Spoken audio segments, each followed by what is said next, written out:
avec le lycée international Louis Massignon de Casablanca.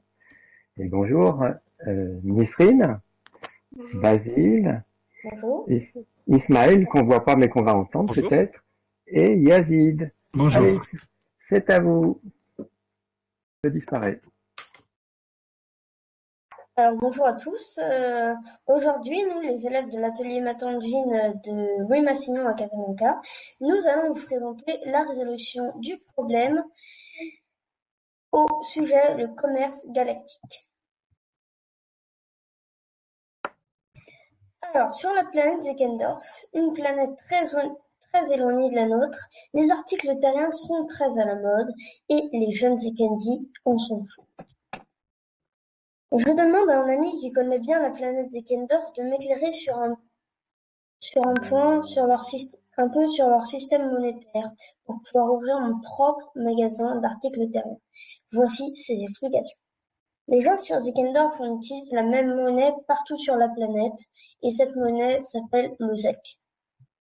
Donc les deux petites pièces sont la première pièce qui vaut 1 ZEC et la deuxième pièce qui vaut 2 ZEC.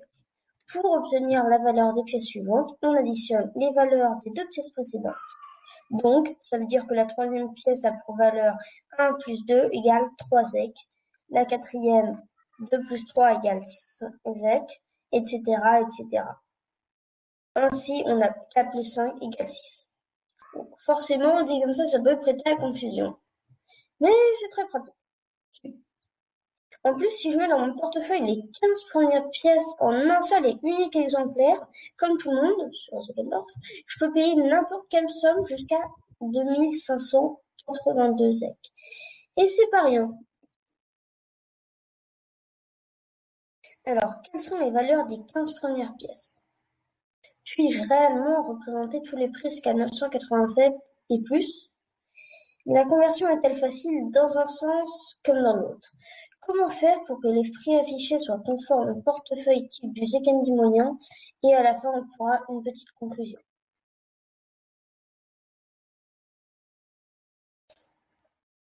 Je vous l'ai dit précédemment, pour faire la troisième pièce, on doit additionner la première pièce et la deuxième pièce.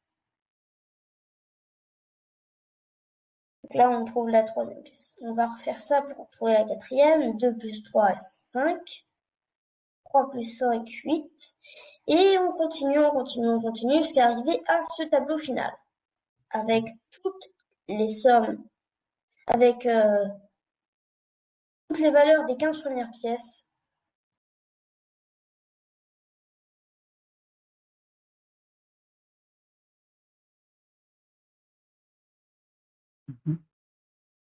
Là, on va vouloir représenter 4 ZEC. C'est facile, ça, 4 ZEC, c'est 1 plus 3. Ça va.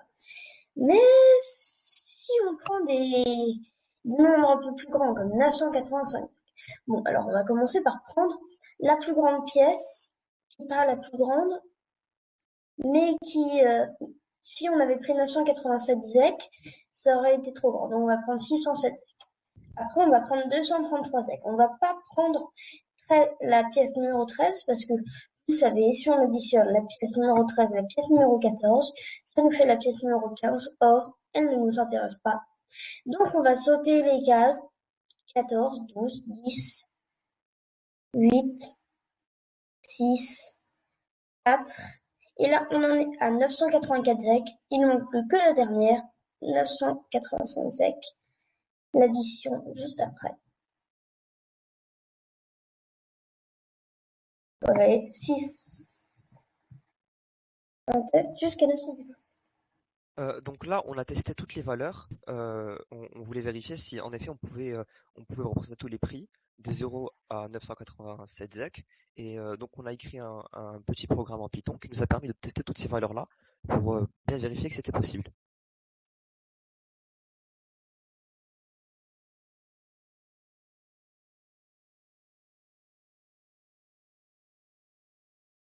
Voilà, donc on arrive bien jusqu'à 987 ZEC à la fin.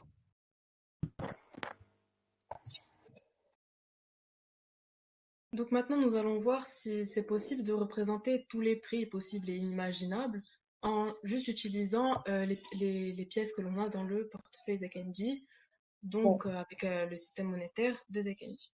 Donc, on s'était lancé sur plusieurs pistes qui n'ont pas abouti au début, avant de trouver une manière de prouver qu'on pouvait représenter tous les prix. Donc, on avait essayé de représenter cette situation avec des figures géométriques, de voir si on pouvait montrer qu'on pouvait représenter n'importe quelle R. On a aussi essayé de créer une base de Fibonacci, donc comme une base binaire, mais dans ce cas-là, ce serait avec les nombres de Fibonacci. Donc par exemple, si on avait juste 0, ce serait d'abord tout simplement 0. Si on avait 0 et 1, ce serait enfin le second terme de la suite de Fibonacci. Et on peut représenter n'importe quel nombre avec la base de 2. Donc on s'est dit pourquoi pas créer une base de Fibonacci qui permettrait de faire ça. Donc, pour pouvoir démontrer qu'on peut représenter tous les prix, on cherche à démontrer plus mathématiquement que tout entier naturel que l'on va appeler x non nul, qui représente le prix que l'on veut obtenir avec des pièces, qui peut s'écrire sous la forme d'une somme des termes de la suite de Fibonacci non consécutifs, c'est-à-dire la somme des pièces que l'on a. Donc, plus mathématiquement, avec un x qui est un entier naturel non nul et un certain y qui est aussi un entier naturel non nul, on a x qui est égal à la somme de f indice d indice k avec k est égal à 1 jusqu'à y, et f de d qui appartient à s qui est l'ensemble des termes de la suite. Donc tout d'abord on va aussi définir cette suite de Fibonacci qu'on va appeler f de n, qui pour le premier terme est égal à 1, donc f de 1, et le deuxième terme qui est égal à 2, f de 2. Et que donc f de n est égal à f de n moins 1 plus f de n moins 2, donc comme on l'a dit, la somme des deux termes qui le précèdent, pour n strictement supérieur à 2, et qui est un entier naturel non nul. Et donc on va appeler cette propriété qui associe x à la somme des nombres de la suite, p de x. Donc pour effectuer toute cette démonstration, on va faire un raisonnement par récurrence. Donc l'initialisation, donc on va commencer par l'initialisation et déterminer si la propriété elle est vraie pour x est égal à 1, c'est-à-dire le premier terme concerné. Donc x est bien égal à la somme de f de 1, qui est f de 1, et qui est égal à 1, donc on peut dire que la propriété est vraie au rang 1, donc p de 1 est vrai. Maintenant, on va vérifier l'hérédité de notre propriété. Donc tout d'abord, on va supposer qu'au rang p, au rang x-1, on va vérifier que pour p de x-1, on va supposer que cette propriété est vraie au rang x-1. Et donc maintenant, on va essayer de démontrer que pour p de x, c'est-à-dire au rang suivant, la propriété, elle sera vraie ou non. Donc tout d'abord, on va démontrer que la suite f de n elle est croissante et non majorée, ce qui va nous permettre de poursuivre dans notre démonstration. Et que donc on va rappeler notre suite de Fibonacci qui est f de n est égal à f de n moins 1 plus f de n moins 2. Et que donc f de n moins f de n moins 1 est positif, donc ça donne f de n moins 2, ce qui est positif donc supérieur à 0, ce qui nous permet d'affirmer que la suite f de n est croissante et non majorée. Donc puisque cette suite elle est croissante et non majorée, on peut affirmer que notre entier naturel non nul x, il est compris entre deux termes de la suite consécutive qu'on va appeler f de k et f de k plus 1, et que aussi il existe un entier naturel non nul R, tel que f de k plus R est égal à x, comme on peut le voir sur la droite ci-dessous. Et donc, grâce à cette égalité, on peut dire que R il est inférieur à x, et aussi inférieur à x, inférieur ou égal à x moins 1, que d'après l'hypothèse de récurrence, R il s'écrit comme la somme de nombres de la suite de Fibonacci, bien sûr non consécutif. Et que donc, alors P de R c'est vrai. Donc, puisque x est égal à R plus f de k, on a x qui s'écrit sous la forme de somme de termes de la suite de Fibonacci. Donc en conclusion, on peut dire qu'on vient ainsi on a démontré que si la propriété elle est vraie au rang x-1, elle est vraie au rang suivant, donc x. Donc forcément, on vient de démontrer que tout entier naturel x non nul peut s'écrire sous la forme de la somme de termes de la suite de Fibonacci non consécutifs en vertu du principe de récurrence. et que donc on vient de démontrer qu'on peut représenter tous les prix jusqu'à l'infini, juste avec la somme juste avec la somme de certaines pièces. Et voilà, juste avec la somme de certaines pièces.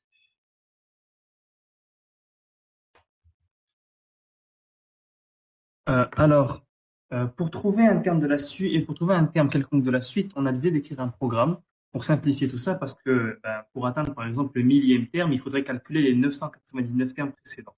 Un ordinateur peut faire ça de manière quasiment instantanée, donc on a codé cette fonction. Cette fonction, elle est assez simple, même si elle a l'air barbarique. En gros, on lui donne une valeur quelconque qu'on a nommée val ici, et on lui a donné deux variables, on a nommé k et q. Ces deux variables, on leur a donné la valeur 1. Alors, pourquoi la valeur 1? Parce que le premier terme de la suite, la première pièce vaut 1. Et la deuxième pièce vaut 2. Pour atteindre cette pièce, il faudrait additionner deux pièces 1. Donc 1 plus 1 qui nous donnerait 2. Donc c'est ici qu'on commence avec deux pièces qui valent 1. Une sorte de pièce 0 qui n'existe pas. Donc, on va répéter on va répéter autant de fois que le nombre val qu'on a donné. On va répéter l'addition. On va ajouter à k, on va ajouter q. On va lui ajouter lui-même à q. Donc, on va faire par exemple au début k égale à k plus q. Donc, k qui valait 1 devient 1 plus 1, donc 2. Et q maintenant vaut k moins 1, donc le terme précédent. Donc, on garde k devient la pièce d'après et q en fait redevient k. Et on va continuer ce processus et on va le continuer jusqu'à atteindre la valeur qu'on demande, par exemple la 15e pièce. Et ça va répéter ce processus et après k va atteindre la valeur 987 et on va demander à l'ordinateur de nous rendre la valeur 987 à la fin. Donc ensuite, on cherche à justement faire cette conversion et on va utiliser la fonction qu'on a définie plus tôt pour pouvoir décomposer un nombre en pièces. Donc on décompose un prix, par exemple 985, en par exemple une pièce de 5, une pièce de 6, donc la 6e pièce. Et donc ce que va faire notre programme, c'est qu'il va déterminer les valeurs des pièces, donc de la première pièce à la 15e pièce, il va stocker ces valeurs-là dans une liste. Et donc ensuite, on va utiliser le principe qu'on a utilisé dans la démonstration pour pouvoir réduire à chaque fois ce reste-là, donc le reste R. Donc comment est-ce qu'on pourrait représenter ça? Donc c'est comme si on avait une piscine avec de l'eau dedans et on avait plusieurs seaux de différentes tailles. Et au fait, on a une seule règle, chaque seau, s'il doit être utilisé, doit être rempli jusqu'au bord. Donc là, on essaye et on voit que si on met de l'eau dans le premier seau, on ne pourra pas le remplir jusqu'au bord. Donc ce seau-là, on ne va pas l'utiliser. Donc là, on essaye avec le deuxième. Est-ce que en mettant le plus d'eau possible dans ce seau-là, on peut le remplir jusqu'au bord? La réponse est oui. Donc on va réessayer à chaque fois, on va tester pour chacun des seaux. Donc les seaux agissent comme des pièces, vous l'avez deviné, et la piscine avec de l'eau dedans comme le prix au final. Et à chaque fois, donc on va retirer à l'eau qui nous reste ce qu'on a mis dans le seau. Et donc on répète l'étape à chaque fois. Il y a des seaux qui ne vont pas être remplis même s'ils sont plus petits parce que ils sont quand même plus grands que ce qu'il nous reste. Et donc à la fin, on arrive avec des pièces qui sont remplies. Par exemple, le petit seau pourrait être égal pourrait représenter la première pièce, le seau moyen pourrait représenter la 4e pièce et le plus grand seau pourrait représenter la 6e, par exemple. Donc là, on va avoir une petite démonstration, plutôt un exemple. Comment est-ce que le programme marcherait? Donc là, on va essayer de décomposer les 285 et ce qu'on voit, c'est que on a une fois la 14e pièce, une fois la 12e, une fois la 10e, jusqu'à la première pièce. Et voilà. Si vous voulez, on peut regarder ici les soustractions successives. Donc on avait notre premier reste après avoir enlevé pour la première fois. Ensuite on passe 375, 142 à mesure qu'on enlève les valeurs des pièces.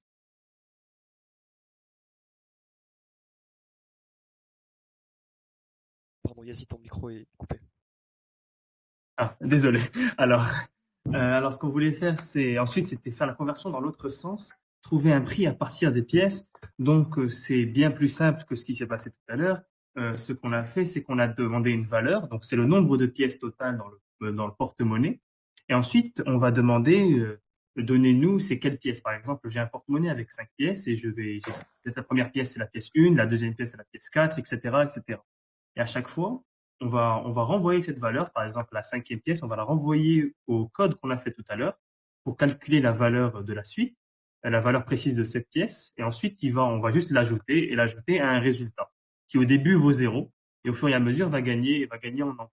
Et à la fin, on nous affiche le résultat. Il y aura je pense que juste après, exactement, il y a un exemple. Ici, nous avons deux pièces. L'une de ces pièces vaut 1 et la deuxième pièce, l'une de ces pièces, c'est la pièce numéro 1, la deuxième pièce, c'est la pièce numéro 5. La pièce numéro 1 vaut 1 et la pièce numéro 5 vaut 8, donc le total fait 9.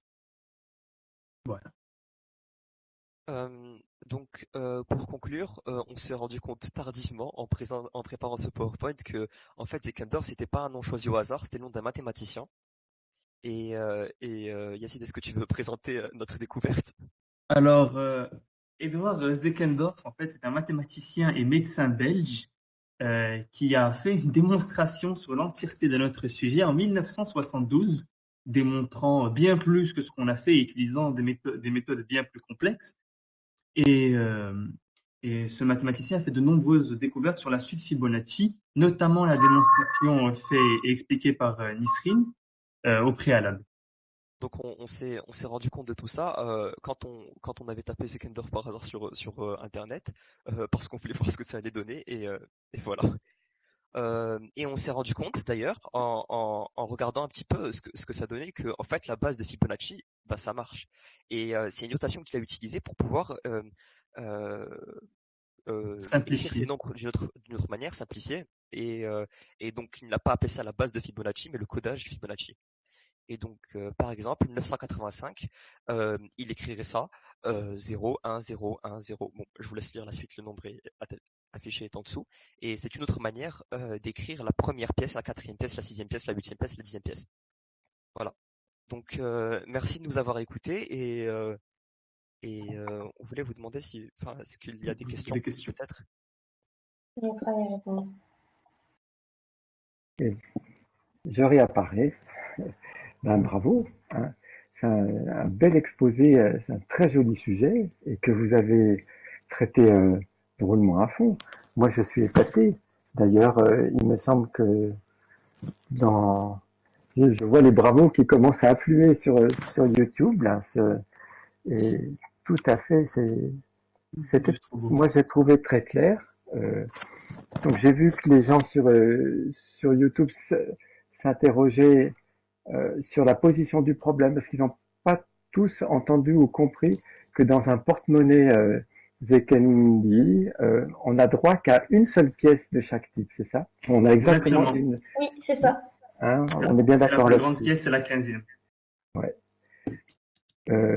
Dites voir, est-ce que vous avez montré que chaque nombre entier peut s'écrire, se décomposer en pièces d'une seule façon? Oui, c'est par la représentation d'une seule pièce chacune. Il n'y a pas deux fois la même pièce. Tu m'avais exprimé peut-être. En fait, ce qui se passe, c'est que si Ismail veut bien revenir sur la présentation de la base de Monsieur Zeckendorf, en fait, ce qu'on peut comprendre facilement avec cette base, c'est que, en fait, si deux nombres se suivent, si par exemple on utilise la pièce numéro 1 et la pièce numéro 2, ça revient à représenter un nombre par la pièce numéro 3. Parce que c'est l'addition des deux. Donc il peut y avoir plusieurs écritures d'un même nombre, mais au final, on a pu déterminer qu'on pouvait à chaque fois écrire un nombre avec des pièces non consécutives. Par exemple, sans utiliser le 12 et le 13, on peut directement utiliser 14 et c'est pas. Donc c'était un peu l'objectif final, notamment de la démonstration de Nisri. Et tu penses qu'avec cette clause supplémentaire, qu'on n'utilise pas deux pièces consécutives, il y aurait une décomposition en pièces unique? Une fois qu'il n'y a plus de nombres consécutifs, oui, les représentations et la représentation est unique. Et c'était bien l'objectif. C'était bien l'objectif du travail. Ah, merci bien. Eh bien. Une question qui est sortie sur le chat, c'est Oui. avec 15 pièces, jusqu'où peut-on aller? Jusqu'à quel prix peut-on Alors, payer consécutivement, je veux dire, réaliser Alors, tous les prix alors, jusqu'à une certaine borne, laquelle? le dernier, selon le portefeuille Zekendi, c'est-à-dire on n'a qu'une seule pièce de chaque jusqu'à 15, de 1 à Oui, 15, on peut payer jusqu'au modeste prix de 2582 ZEC. d'accord. Et on peut payer tous les prix en Tous les dessous de ce prix, nombre? tous les prix en D'accord, dessous Oui, de de ce euh, nombre. 0 à 2000 et quelques. de très bien. 1800. C'est ce que Eh démontre la bien, démonstration juste Même avant. si le sujet nous demandait d'aller uniquement jusqu'à 987, on peut On peut encore, même aller plus loin. on peut aller plus loin. On peut aussi le Même jusqu'à reprouver encore une l'infini, jusqu'à fois l'infini. avec le code qui a démontré qu'on pouvait écrire, qu'on pouvait utiliser, qu'on pouvait avoir tous les nombres allant de 1 à 987 avec les 15 premières pièces. On peut aussi le réutiliser pour aller jusqu'à 2000. Désolé, Basile, j'ai pas. 2582. 2582 pour on peut le réutiliser et voir jusqu'à où est la limite. Et on voit que la limite, On c'est bien aurait pu celle qu'on aussi modeler le sujet. Par exemple, si on s'était dit, voilà, c'est bon, là, on sait qu'on peut aller que jusqu'à 2582 avec un exemplaire de chaque. On aurait pu se dire, on va essayer avec 2 exemplaires de chaque, puis 3.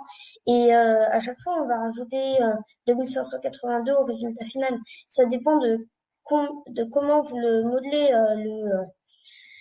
le sujet. Parce que d'accord, si vous mais très avez bien. Mais tu as raison. À ma tante Gine, on peut faire évoluer le sujet dans la direction qu'on veut. On est libre. Dites les gars, et Nisrine, là il va falloir que je vous coupe, hein, parce que on va passer dans une autre salle pour un autre exposé d'élèves. En tout cas, c'était drôlement bien. Moi, ça m'a beaucoup intéressé. Et manifestement, c'est le cas du public qui a posé des tas de questions. Et d'ailleurs, il en reste quelques-unes. J'espère que vous pourrez jeter un coup d'œil aux questions qui restent sur le chat. Allez, au revoir Au Au revoir. revoir. et Au à revoir. une prochaine fois, en espérant que vous referez du Matanji l'année prochaine.